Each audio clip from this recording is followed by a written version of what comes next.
Principales características de instituciones políticas y jurídicas desde la muerte de Alejandro Severo a la de Justiniano. Después de la muerte de Alejandro Severo comienza el periodo del Bajo Imperio, que se extiende hasta el reinado de Justiniano. Las guerras civiles, las luchas de los pretendientes al trono, las invasiones de los bárbaros acaban poco a poco con la completa desorganización de la sociedad romana. Con Constantino, el cristianismo llega a ser la religión oficial y la sede del gobierno fue trasladada de Roma a Constantinopla. Después de la unidad del imperio no podía subsistir largo tiempo. Después de la muerte de Teodosio I, se divide el imperio en dos grandes partes, el occidente y el oriente. Gracias al término de los garantes a cargo del emperador Justiniano, este reconquista Italia y África y reúne por última vez bajo su dominación la mayor parte de las antiguas posesiones romanas, incluyendo parte del oriente. Italia vuelve a caer bajo el poder de los bárbaros. Después de la muerte de Justiniano, el imperio del oriente no es más que un imperio griego. Ante el paso de tiempo y la derrota sufrida por el imperio, ¿qué sucedió con el derecho romano? Las fuentes de derecho quedaron agotadas, ya no se habló más de leyes. Las centurias. En época posterior surgieron coexistiendo con los comicios por centurias.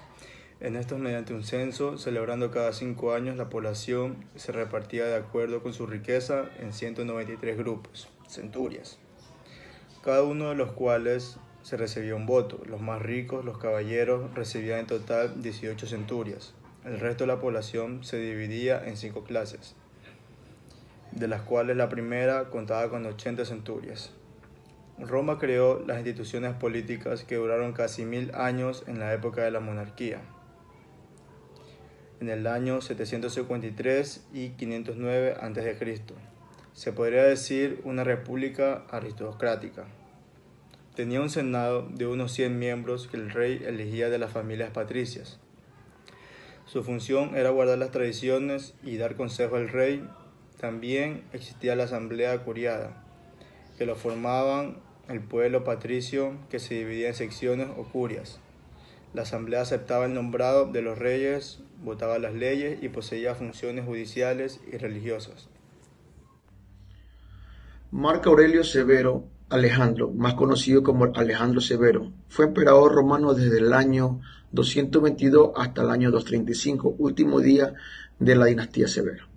Nació en la ciudad de Arca, Cesarea, en el actual distrito de Acar, Líbano. Apercibida su abuela y su madre de que el emperador Heliogábalo perdía el apoyo popular y militar debido a sus excesos y extravagancias, prepararon con gran esmero al joven Alejandro para que fuera el sucesor del trono, para lo que fue instruido en todas las artes, en el derecho y instrucción militar. Consiguieron que Heliogábalo lo adoptara el 16 de junio del 221 y lo nombrara César como su sucesor legítimo, y a partir de ese momento este cambió su nombre a Severo Alejandro. Cuando el emperador se le otorgaron los títulos, lo cambió al de Augusto. El 28 de agosto del 225, Alejandro contrajo matrimonio con Salustia Barbia Orbiana, aunque algunas fuentes dan como fecha de la boda el año 226, pero ellos no tuvieron descendencia. El reinado de Alejandro Severo representa el último intento de gobierno civil del Imperio Romano. A partir de su muerte, se impuso la dominación militar y también dio comienzo a un largo periodo de anarquía. La crisis del siglo III, en los siguientes 50 años, reinaron 26 emperadores, muchos otros aspiraron el trono y solamente uno de ellos no murió de forma violenta. Las principales instituciones políticas y jurídicas son cónsul, pretor, censor, senado, magistrados y comicios. El cónsul era el magistrado de más alto rango en la República de Roma. El cargo era anual y colegiado, y se elegía a 2 cónsules cada año entre ciudadanos mayores de 42 años. Pretor era el título concedido por el gobierno de la antigua Roma a un hombre que actuaba de una de 2 capacidades oficiales, el comandante de un ejército y un magistrado. El censor era uno de los magistrados colegiados de la antigua República Romana, tratándose de una magistratura colegiada formada por dos censores.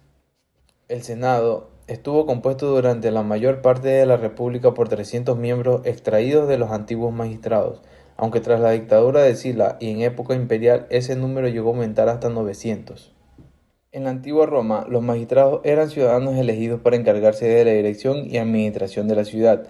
Practicaban las funciones ejecutivas, legislativas y judiciales de manera conjunta o por separado. Los comicios eran un grupo de instituciones esenciales en el gobierno de la antigua Roma y junto con el Senado romano eran los principales órganos de representación política del populus romanum.